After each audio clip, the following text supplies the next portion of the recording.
Welcome to Charge the Wave, focused on entrepreneurs, executives, and icons who are giving it their all to build companies, cultures, and communities. Without further ado, here's our next episode.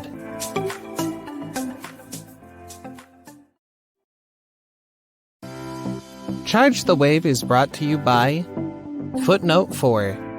Footnote 4 dedicates Charge the Wave to the late Duke Kahanamoku from 1890 to 1968. The greatest waterman, pioneer, and American icon of our time. The diversity movement. Today's episode is brought to you by the DEI navigator from the diversity movement. It's a familiar scenario. You've been hired to lead diversity, equity, and inclusion. But you don't have the resources and network or maybe even a job description, let alone a strategic plan and a budget. You need help. That's why the diversity movement created DEI Navigator. This monthly subscription service is designed for small to mid-sized businesses that are committed to DEI action.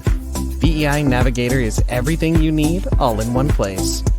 Access to our award-winning team of diversity advisors, expertly curated content, how-to guides, specialized training, courses, and workshops, and a subscription to our micro videos platform recognized by Fast Company magazine as a 2022 world-changing idea.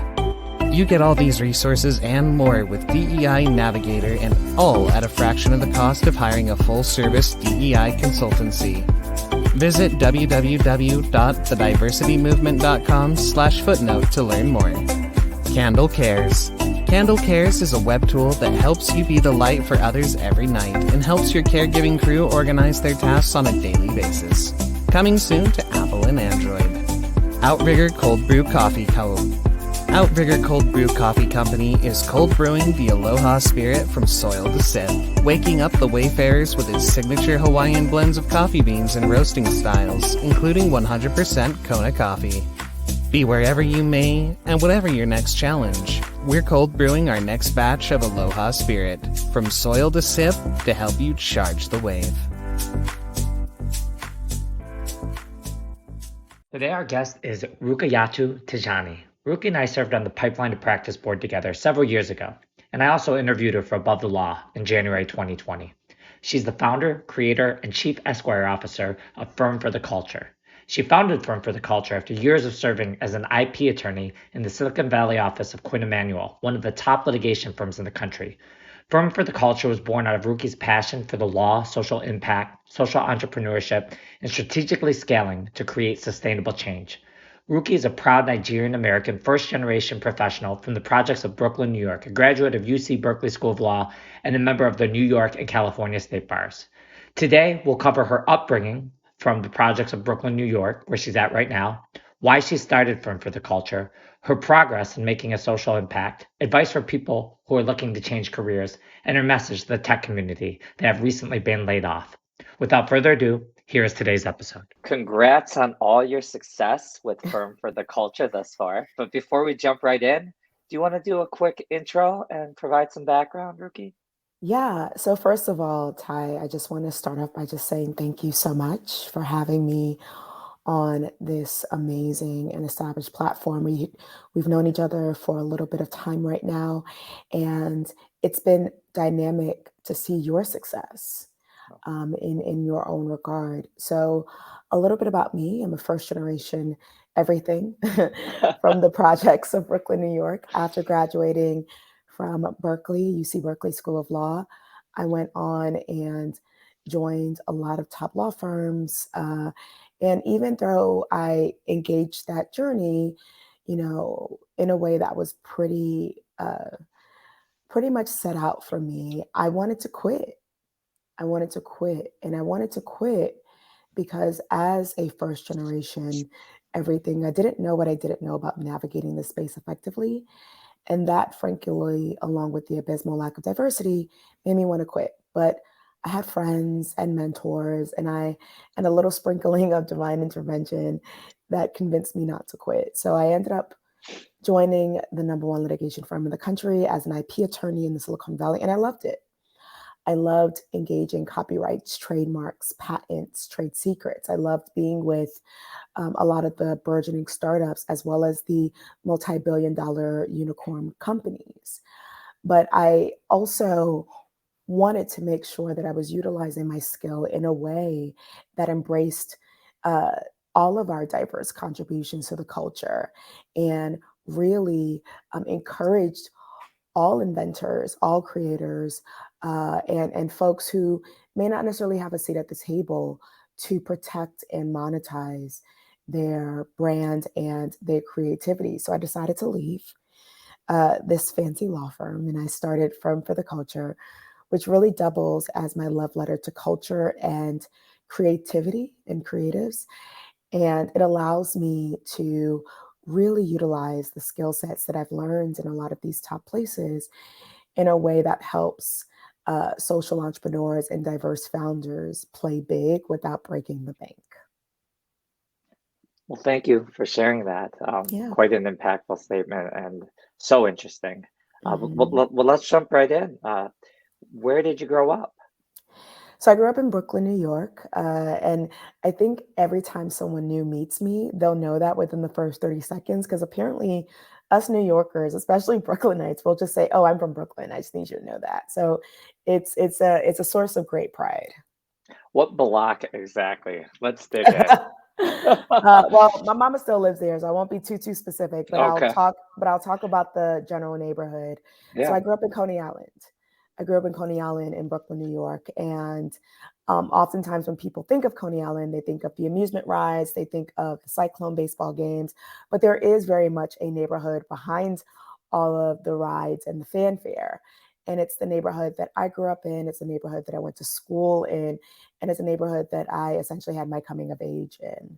Yeah. Any siblings? Yeah, so I'm actually the middle child of three. I think a lot of people think that I am the oldest or the uh, or uh, or the only child in some respects, but I think that's because of the three children my parents had. I was the only one born without developmental disabilities. So my younger brother has Down syndrome and autism. My older brother had Down syndrome. My older brother passed away when I was 15 years old. And even before that, while my mother was going to school, at night after work, I would take care of my brother. So I do believe that's a part of the reason why oftentimes I'm assumed to be the oldest when I'm actually the middle child. Gotcha. And sorry for hearing that. Thank Uh, you. a- any unique challenges or interesting experiences you care to share from your childhood?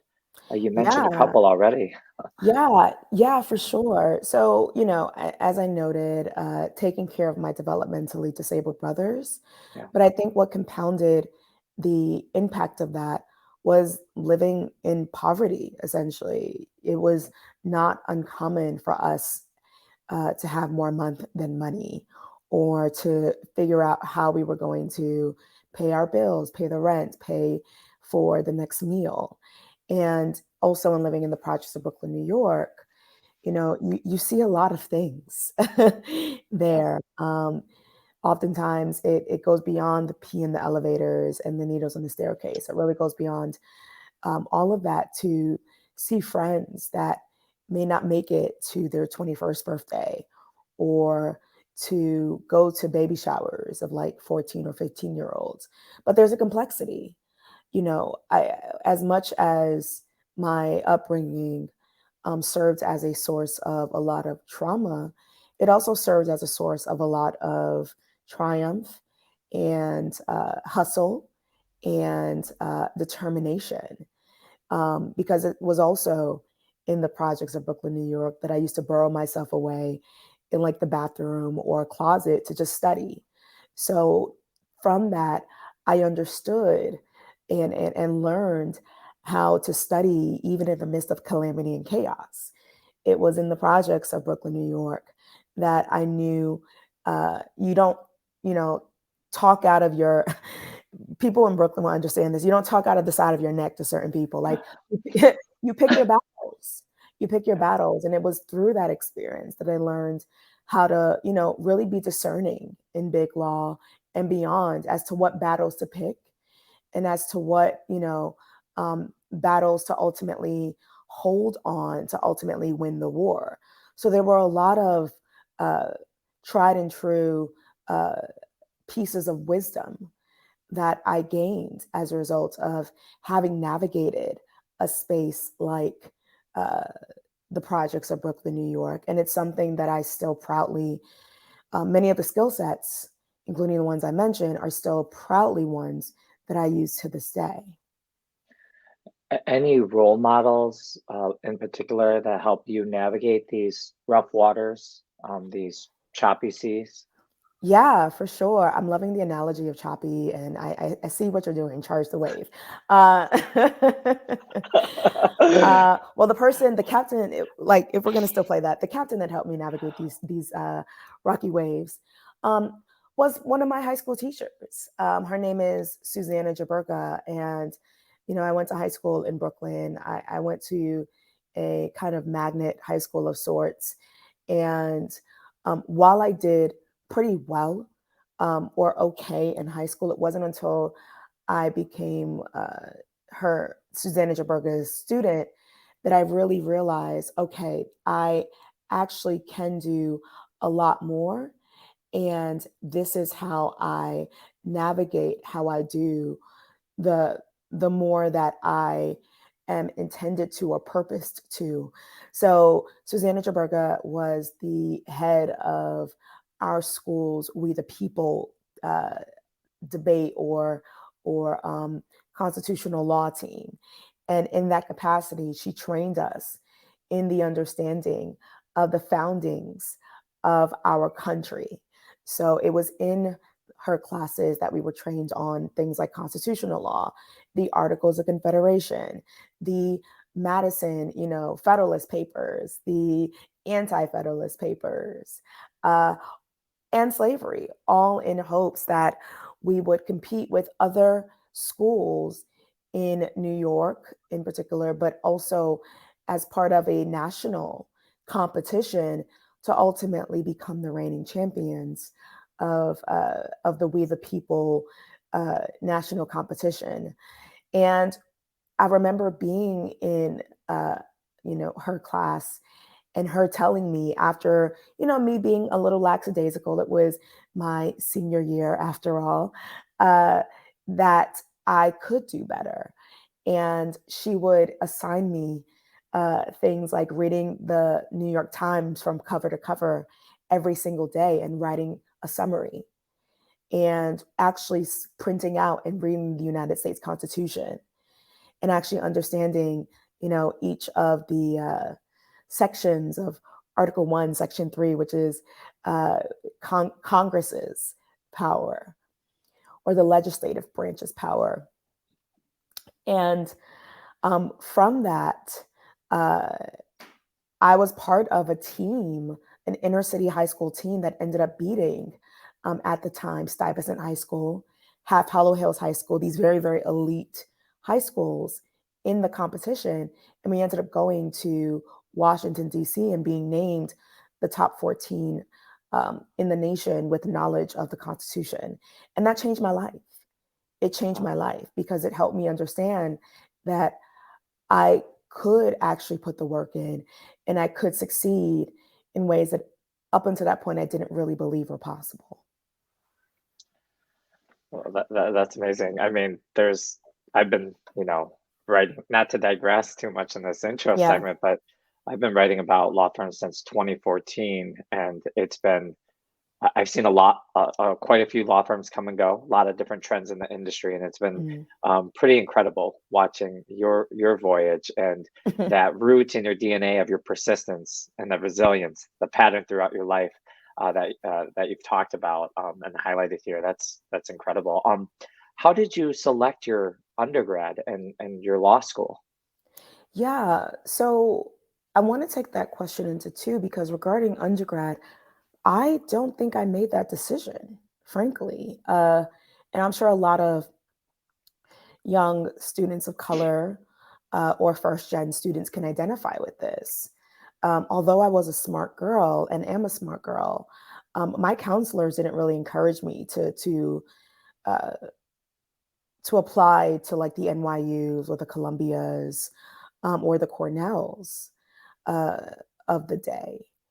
And in fact, I remember a counselor said to me, you have two choices, an HBCU or community college, which was crazy to me because I graduated high school with a 97 GPA. So I fell in essence to the University at Albany, which was my undergrad. Uh, and I loved it. It was definitely a great experience, but I can't help, and I couldn't help at the time, but think, what if somebody actually told me I could apply to the NYUs and the Columbias of the day? And I think because I felt bamboozled out of that experience, I didn't feel like I was really given a fair chance or was really given the adequate information to make an informed decision. I think that's where a lot of my hustle and drive came from. I started doing and engaging a lot of independent research. So when it came to law school, during my first year of undergrad, just undergrad, a mentor took me to the Law School Admissions Council fair. And it was through that that I saw schools like Berkeley and Stanford and Columbia and Harvard and Yale and NYU and UCLA. I saw all of the college, I saw all of the law school kind of advisors, nicely standing behind their table and telling us what we needed to do. So because I got that exposure, my first year of undergrad, I was really, really dogged about making sure that I had the credentials to get into one of those schools. And in fact, I ended up graduating undergrad as the valedictorian of both of my majors, Africana Studies and political science. I was the graduate speaker of my political science major. I graduated with a 3.99 GPA, graduated summa cum laude. I was the top 1%. So I think there was definitely a dogged determination to not repeat the things that happened in undergrad. And as a result, I was able to make a more informed decision. And I ultimately chose, after receiving countless acceptance letters to a lot of top 10 schools, and T14 and T20 schools, I ended up choosing Berkeley because of their mission and their commitment to social impact and public interest.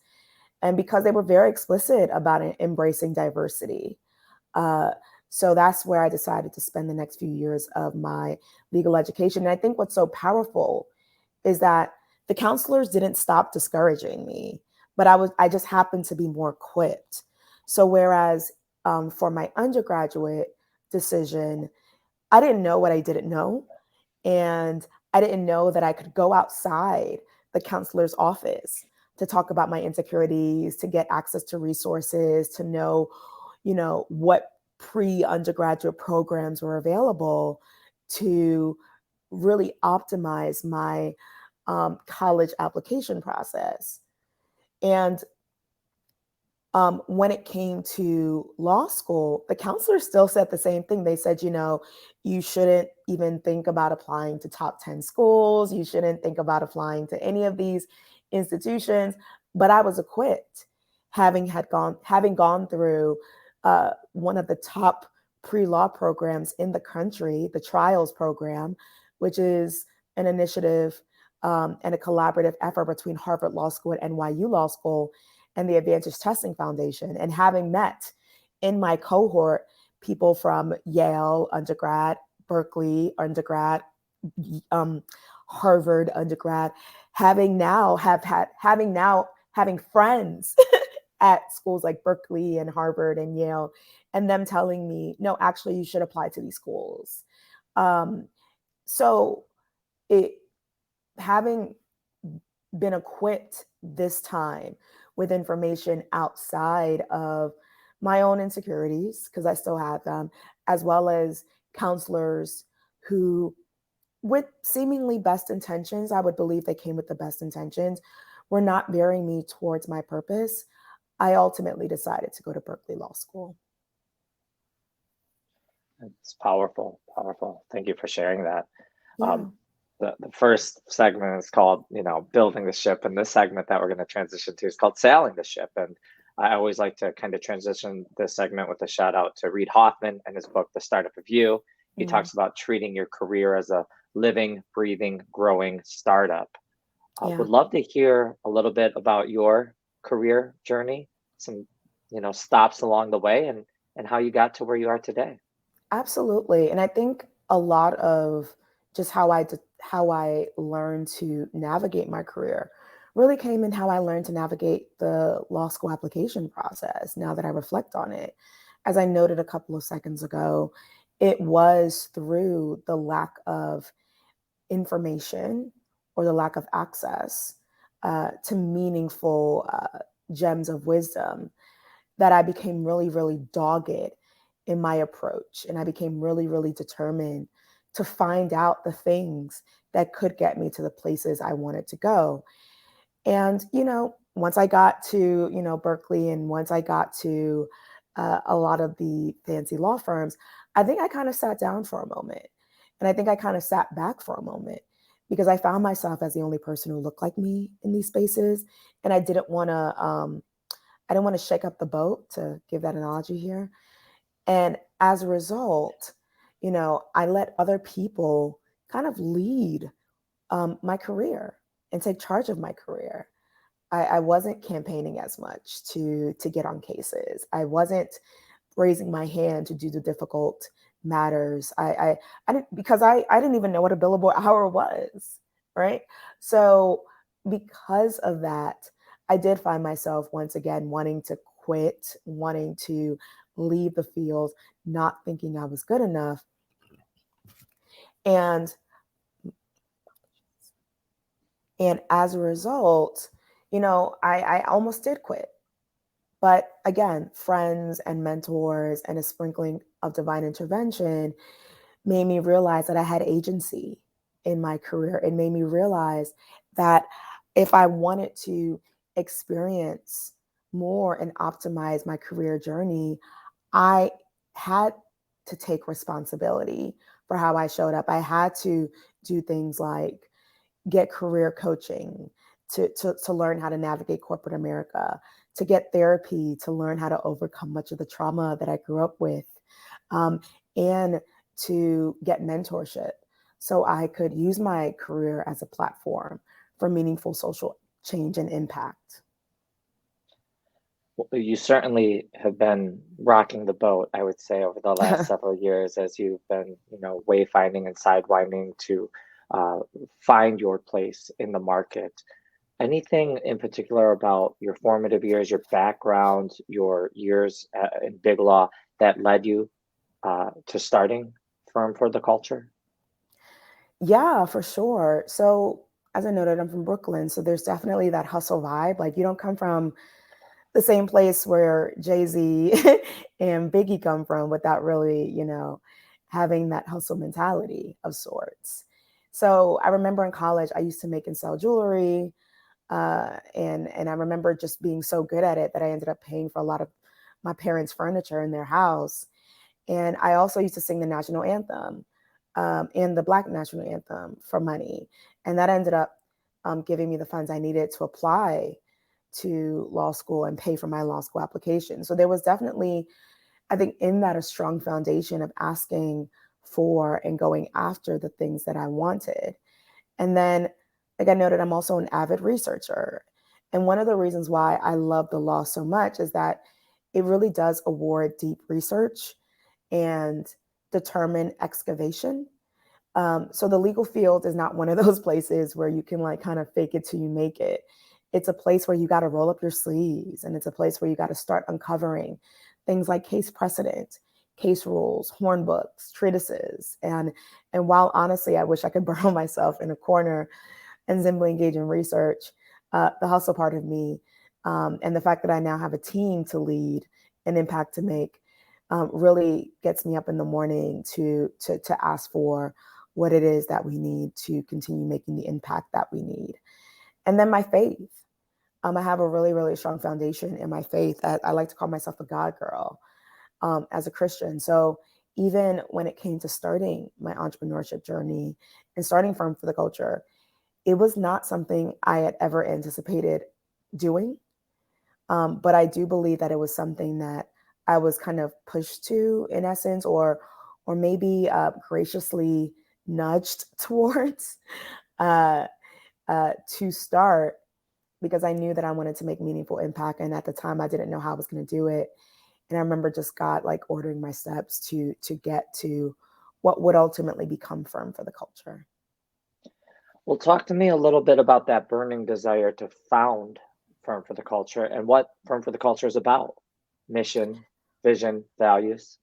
Yeah, for sure. So Firm for the Culture is an 100% virtual law firm designed to help social entrepreneurs and diverse founders trademark their brands, monetize their brands, and scale their social impact. And it's so interesting because I think this is a full circle moment, Ty, because you were one of my first interviews, or you interviewed me when I launched Firm for the Culture. And one of the questions that you asked me is, what are one of the goals that you have for Firm for the Culture? And I remember just saying, I want to help diverse founders play big. And now to date, we have about 200 clients. Isn't that crazy? And about a 95% success rate at the United States Patent and Trademark Office. And we've been able to successfully help tons of clients monetize and protect their brands in all aspects of social impact, including, protecting the rights of transgender and non-binary youth in the juvenile justice system, helping increase diverse voter turnout in primary elections, and encouraging women of color to be more ambitious without burning out. So, thank you. I want to say thank you for helping me really kind of ideate what it was that I wanted Firm for the Culture to achieve, and thereby, helping me create a like a zenith point of sorts to look to that ultimately got me to this place. So thank you. Anything you wish when you began your startup, your entrepreneurship, your own law firm journey? I think the thing that I wished for was community. In a lot of senses, because I was the middle child of two developmentally disabled brothers. There were a lot of silent times. There were a lot of times where I didn't feel like I could connect with my siblings on, a personal level. And because I was also a bookworm, there were times where I didn't feel like I could connect with my community in Brooklyn, New York. It wasn't uncommon for people to say, oh, you talk white, or you're an Oreo, or what have you. And then you go to a place like Big Law, and while you're engaging some of the most brilliant people in the industry, it's a very lonely place to be at times.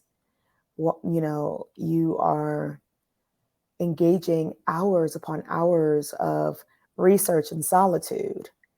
If you're in Big Law, you rarely make it to the courtroom because you're doing document review or brief writing or all of these other things that don't really allow you to see the light of day. And insecurities are very, very much prevalent in Big Law, as in corporate America, as in any place. So there's definitely a little bit of kind of cutthroatness and or just lack of meaningful friendships that can be pervasive in these spaces. So when I started Firm for the Culture, I was really looking for community. And I remember one of the people that I ended up connecting with, her name was Takora Davis, who still to this day serves as one of my closest friends and my mentor. She was really the catalyst to creating community. I remember for the first time seeing a bunch of Black women attorneys who had at that point started their own law firm. and seeing a bunch of attorneys of color start their own law firm. And I remember just thinking, oh my gosh, I found my people. I found my people. I found people who get me. Um, and going into entrepreneurship, honestly, Ty, brought me into a space of a lot of collaborative attorneys and in a way I had never seen before. Like, it's not uncommon for me to now reach out to an attorney and say, hey, you have expertise in copyright. My niche is trademark, but I'd love to kind of ask you a question without feeling like they're going to take my client, or vice versa. And that was something that I was really intentional about. And that was something that I do really feel like I gained as a result of starting the law firm. And it's something that I bring to the law firm. My team was growing. We hired an attorney. We hired other team members to assist on the administrative task. And we're really intentional about creating community and sparking joy. And that I'm 100% certain that intentionality towards kind of perpetuating that positive culture would not have been in place had I not started with a strong foundation of community when I first launched Firm for the Culture.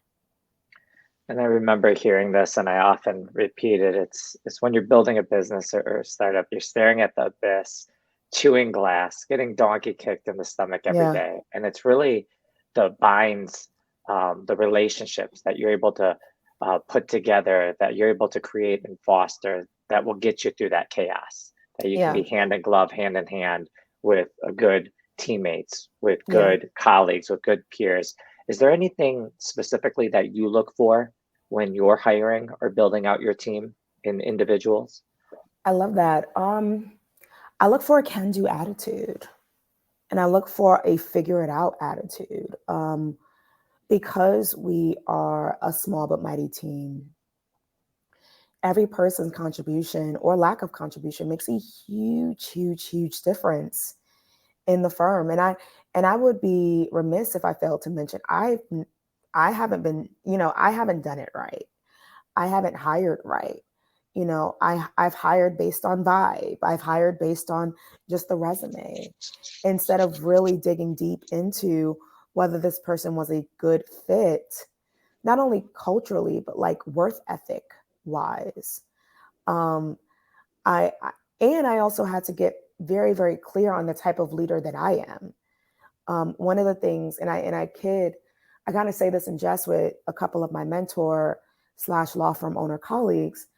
I have a very hard time being both a mentor and a boss. And that was something I had to learn about myself. And what I mean by that is I very much am a mentor. I have mentors, I have student mentors like at Berkeley, at Stanford, even at Harvard. Like I mentor folks, but it's very difficult for me to mentor you at the same time that I'm paying you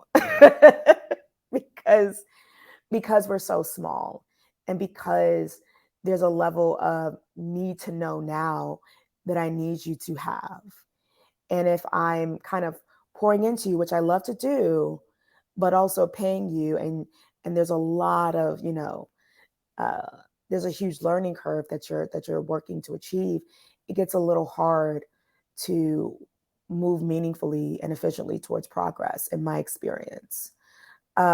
So after, a couple of bouts of hiring people who I ultimately ended up mentoring and still mentor to this day, I started becoming more intentional about focusing on folks who had that requisite experience, but who wanted change. So the lawyer, for instance, that's currently in my firm has over 20 years experience, including working at the United States Patent and Trademark Office and in-house at huge corporations, and representing brands like Barbie and Hot Wheels and Fisher Price and American Girl. And then the social media manager that I have has had over 8 years experience. And then the executive assistant I have has had over 8 years experience. So I do think that in that regard, there's still a lot of great pouring into that I love to do, but it's also with the knowledge that if I'm not available for a day or two, things would still move as planned. So that's essentially what I look for. In short, really great experience, really great can-do attitude, but really strong work ethic. And we're going to head to break in a minute, but I had two more questions before we took a break for the sponsors. The first is, what would you consider success over the next year for Firm for the Culture? Yeah, so I think that tripling our revenue, because we did triple our team. So tripling our revenue is definitely going to be a big one. And also really meaningfully moving towards becoming the go-to law firm for all things social impact and intellectual property. We take a really, really different approach to IP. Having done several workshops that really kind of combine or fuse together culture and intellectual property. It's not uncommon for us to do a workshop about Meg Thee Stallion or Cardi B's "Oh Krrr," or Nipsey Hussle, and the trademark implications of that. Or even, as of the taping of this recording, Rihanna just, had a successful Super Bowl halftime show. And I recently shared on LinkedIn her biggest flex, to me, even more so than telling the world that she was pregnant again, was saying, I'm still not coming out with an album. I think that's so powerful. And I remember when I shared that post, also sharing she can do that because her federally registered trademarks of Fenty and Rihanna and Fenty Kids are literally raking in millions of dollars per month. So billionaires can be that unbothered, right? So being able to share things like that, or being able to even share things like Jay-Z trademarking his stage name and it being owned by Sean Corey Carter, otherwise known as Jay-Z, and not by his record company, is something that is very reflective of our deep-rooted mission to make intellectual property education accessible and culture-centered. Wow. I want to throw in a plug before the break. Any speaking events you have coming up for the year as well? Yeah, I do. I have a lot of them, but one of the ones that I always get really excited about is speaking with the American Bar Association Tech Show. It's my third year or fourth year. Pandemic has got me like a little foggy with the memories. It's my third or fourth year in which I've had the privilege of doing this. And specifically, we're going to talk about how we leverage culture to create meaningful social impact in the legal field. And I'm so excited to go to Chicago and to speak live at the ABA Tech Show. Great. And with that, we'll take a quick break for sponsors and we'll return to close out the show. Awesome. Charge the Wave is brought to you by the Diversity Movement. The Diversity Movement DEI Navigator is everything you need all in one place. You get access to a host of resources with DEI Navigator, and all at a fraction of the cost of hiring a full-service DEI consultancy. Visit www.thediversitymovement.com/footnote to learn more. Outrigger Cold Brew Coffee Co. Be wherever you may and whatever your next challenge, Outrigger Cold Brew Coffee Company is cold brewing our next batch of Aloha Spirit, from soil to sip to help you charge the wave.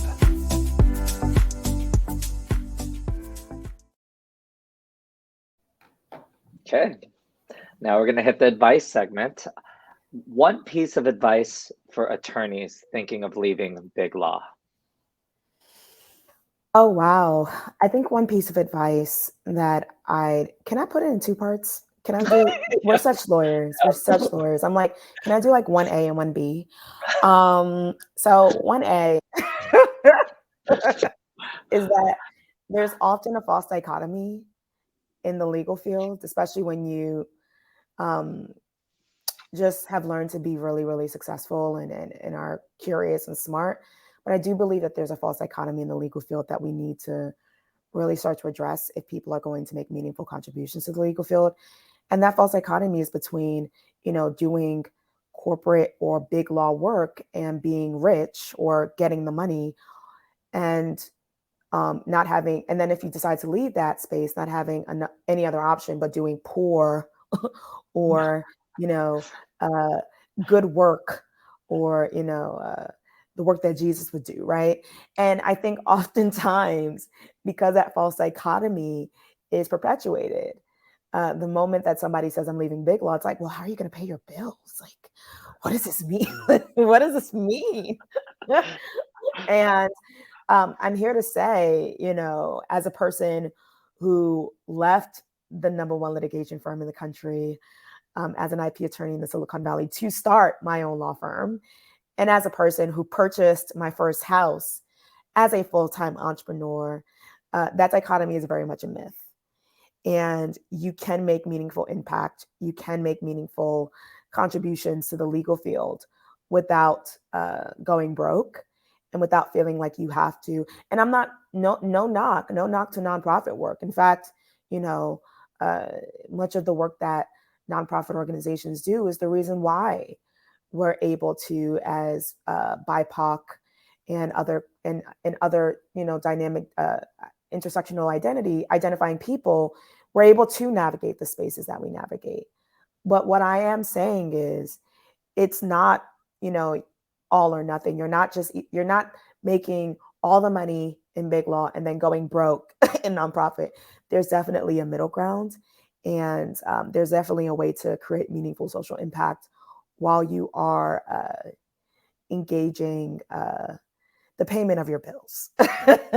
and then I think 1B would be you are not starting from scratch when you're leaving big law.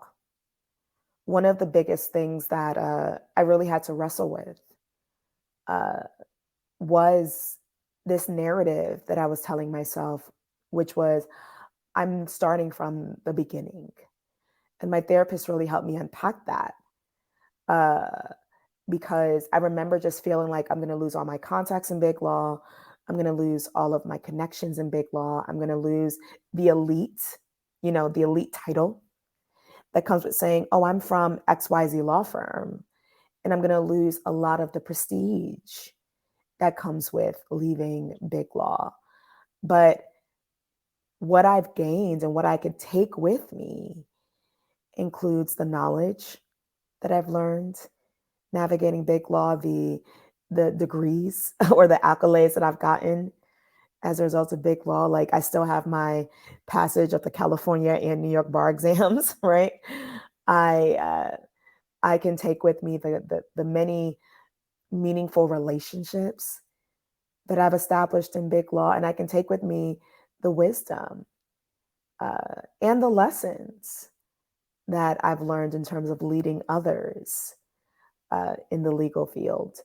And in fact, to this day, a lot of my friends and colleagues from big law use me as a resource to receive clients that otherwise would love to work with them, but may not have the financial resources to do so.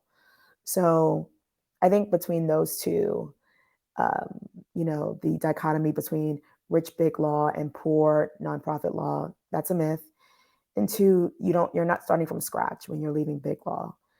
I think anyone leaving big law is going to be well off or better off than I was.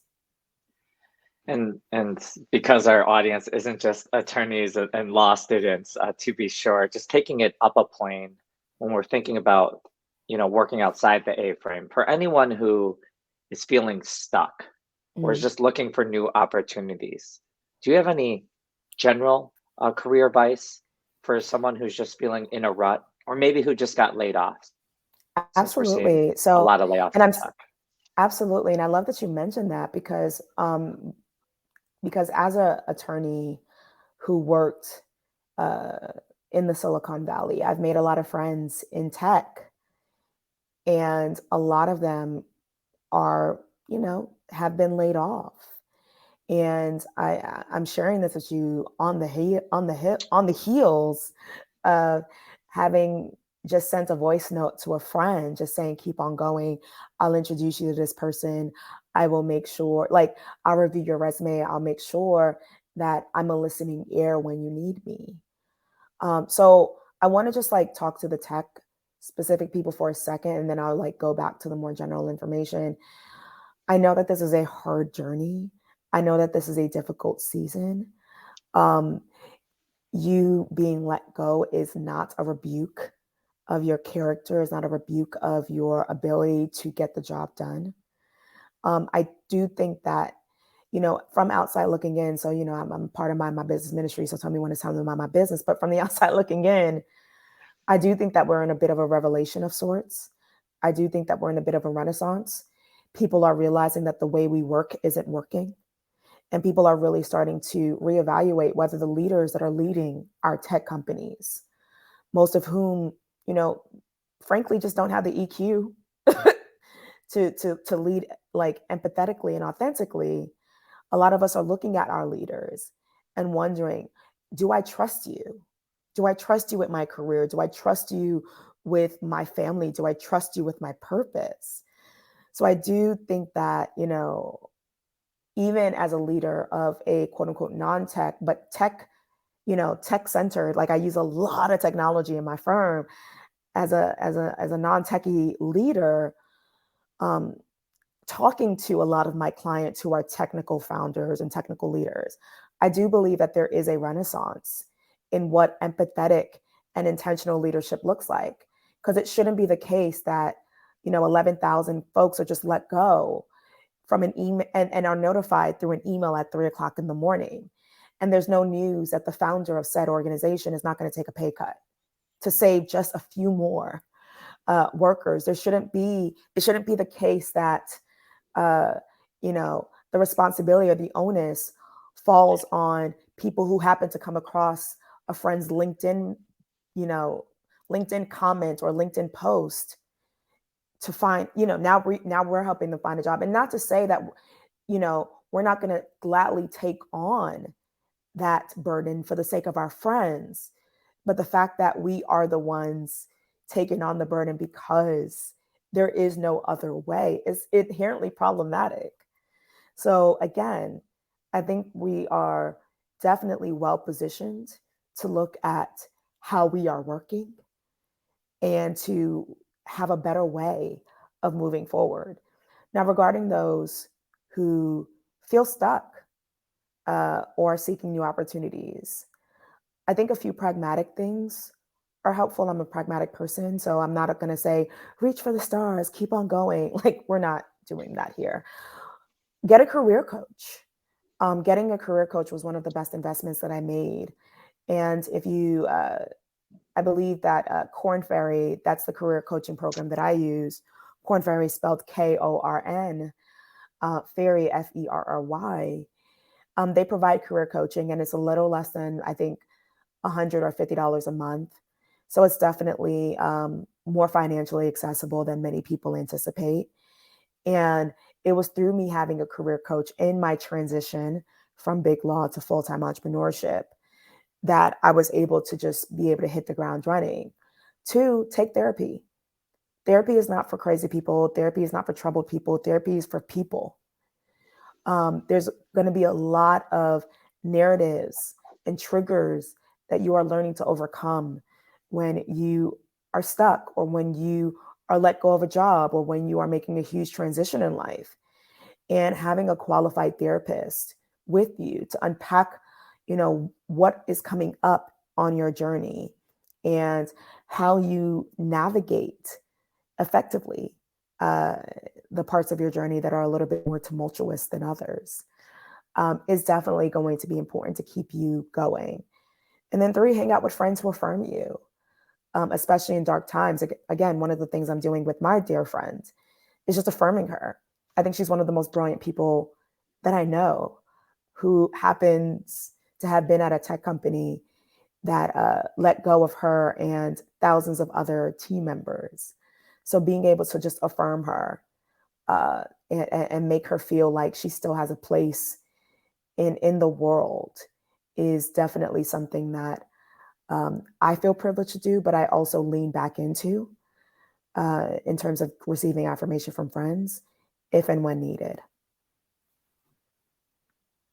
What wave will you charge next? In other words, what's next for Firm for the Culture and yourself? um, Immediately, I want to have and it sounds very small and trite, but I want to have a retreat with my team. I think as a 100% virtual law firm, we work with folks literally from all around the world, and we've always been remote. So many of my team members I've actually never met in real life.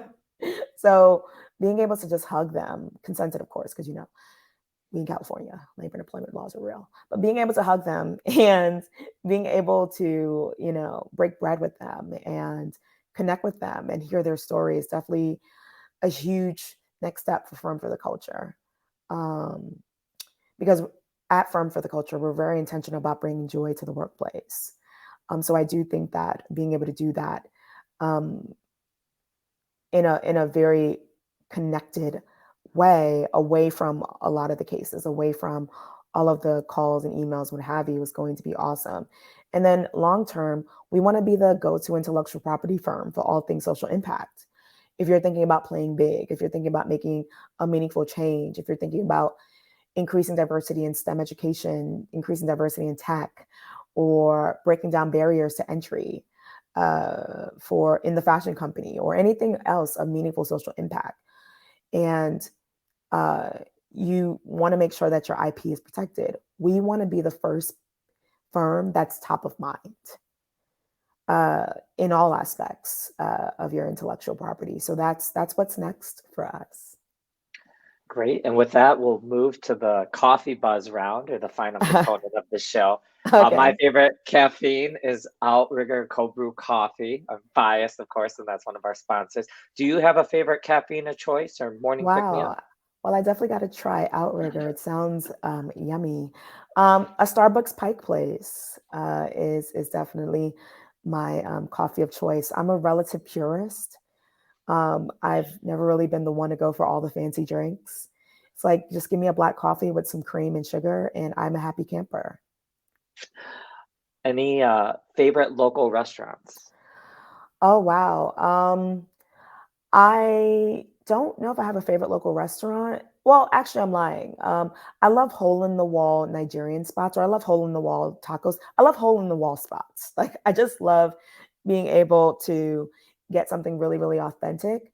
And oftentimes, people never really remember the name of the restaurant. We just remember the vibe, remember the fact that it's like really, really hipster, and remember the fact that you can just get a bunch of food for not too much money. So I would say hole in the wall spots. My favorite types are Nigerian hole in the wall spots, which are like amazing, and Mexican hole in the wall spots. Any favorite hobbies or anything you do to increase your energy and mental health runway? Yeah, so I'm really into audiobooks right now, like really, really heavy.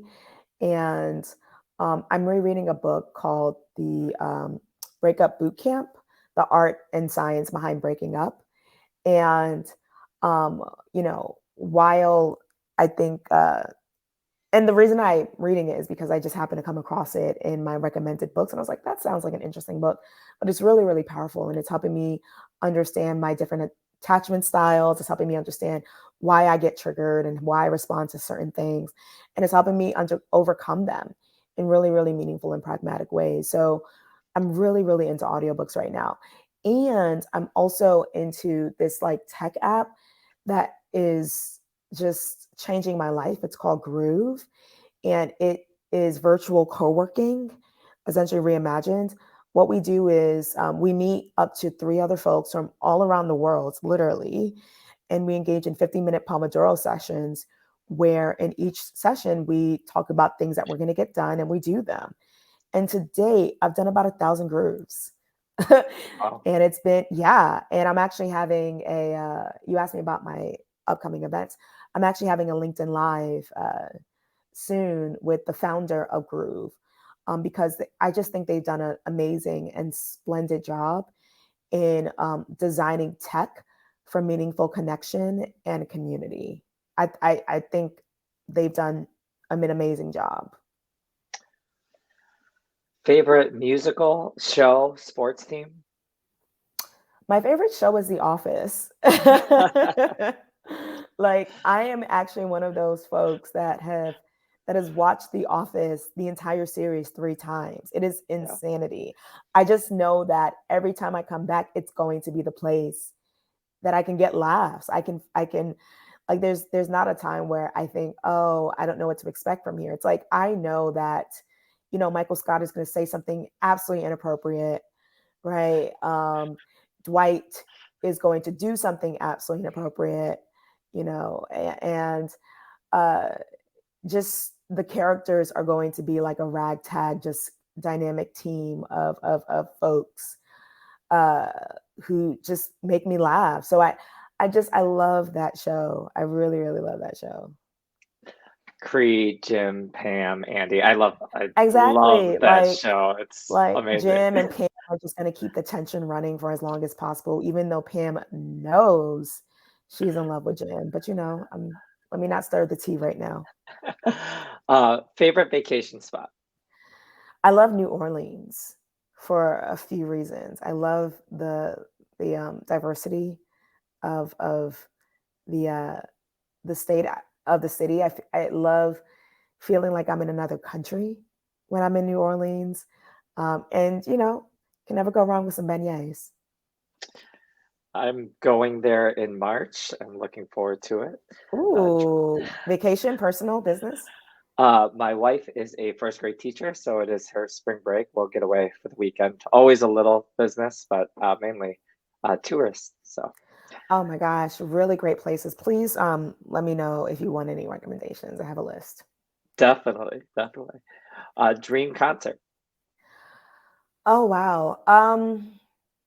I've noticed, okay, let me just start off by saying, and this is not to be rebellious, and the reason I'm saying this because I literally, I love the Beyonce Renaissance album. I love it. Like, I've listened to it well over 50 times now. I don't feel like going to the concert. And not because I don't think the world of Beyonce, because I do, but because I just don't want to be around 50 million people. And I don't want to drive in slowly, and I don't want to drive out slowly. I just want to be at home listening to the album. But if there was one person whose concert I would absolutely go to, if I could, Whitney Houston. I love that woman. I actually did cry. I know exactly where I was when she died, and I actually did cry a lot when she passed away. So Whitney Houston, I think if I had one more moment with her, another opportunity to dance with somebody, no pun intended, I would go to her concert. My favorite wedding song. Favorite dog or cat? Dog all day. Dog. And then big dogs, because little dogs, they be out here having a whole attitude sometimes. So I think you just heard my Labrador Retriever in the background. I did, and I love it. I love it. If you could put any advice on a billboard outside any law school or university, what would you put on that billboard? Keep going. God is working. Yeah. Any other life mottos or slogans? Honestly, and I know it sounds very cliche, but it really is keep going. God is working. I think that one of the things that has brought me to this point is not giving up, but in reevaluating over and over and over and over again whether the way I'm working is working. I really do think that it was divine intervention when I wanted to quit the legal field several times, and having people encourage me to look at what in the legal field it was that made me want to quit, and not simply just take my decision at face value. It was when I realized that, I couldn't speak to diverse entrepreneurs without charging, things like $700 an hour, or I couldn't access a lot of dynamic founders who were playing big because I was in this space that was inaccessible, or just the way that legal services were administered. It's very tech phobic.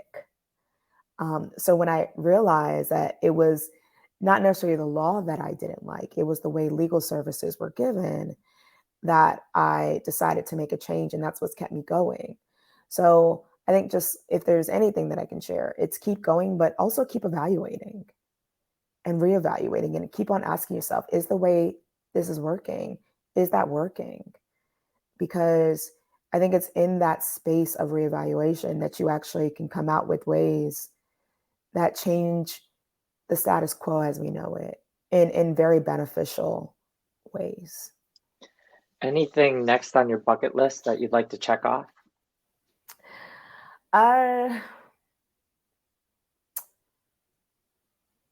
TED Talk.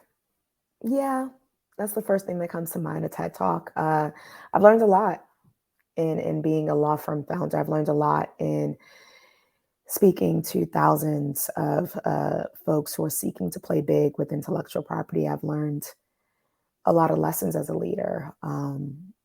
So I do think that a TED Talk about how we utilize tech to provide access to justice is gonna really help my community and gonna help make meaningful change in the world. Any parting words you'd like to share with our audience before we close out the show?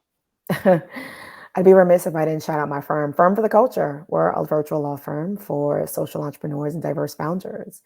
If you have a brand that you want to trademark, go to firmfortheculture.com and sign up for either a discovery call or a contact page. You can find me at Rukayatu Tijani on LinkedIn and all other social platforms. But yeah, we have a really, really amazing team, and we do really, really great work. So those are my parting words. Well, thank you, Rukayatu Tijani, for sharing your story with us. We look forward to following your successes. Until next time, y'all, charge the wave.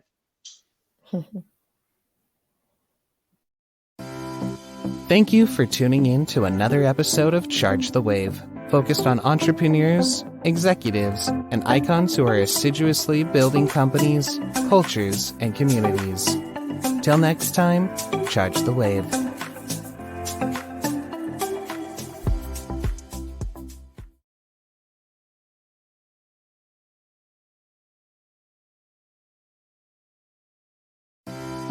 Charge the Wave is brought to you by Footnote 4.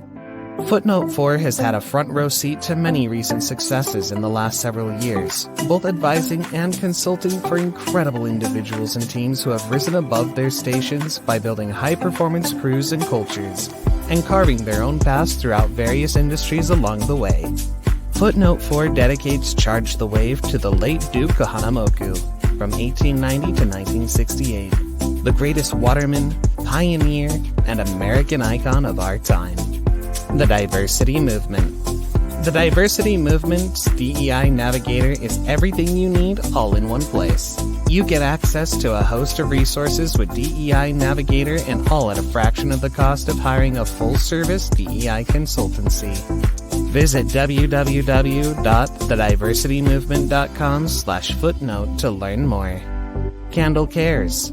Candle Cares is an online tool that helps caretakers take care.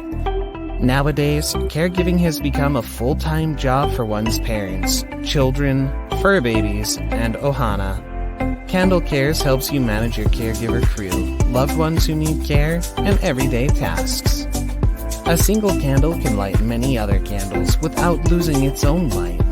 Candle Cares helps you be the light for others every night, and helps your caregiving team organize their tasks on a daily basis.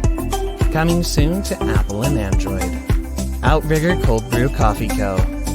Outrigger Cold Brew Coffee Company is cold brewing the Aloha spirit from soil to sip, waking up the wayfarers with its signature Hawaiian blends of coffee beans and roasting styles, including 100% Kona coffee. As Mark Twain famously proclaimed in his letter from Hawaii, Kona coffee has a richer flavor than any other, be it grown where it may, and call it by what name you please. Be wherever you may, and whatever your next challenge, we're cold brewing our next batch of Aloha Spirit from soil to sip to help you charge the wave.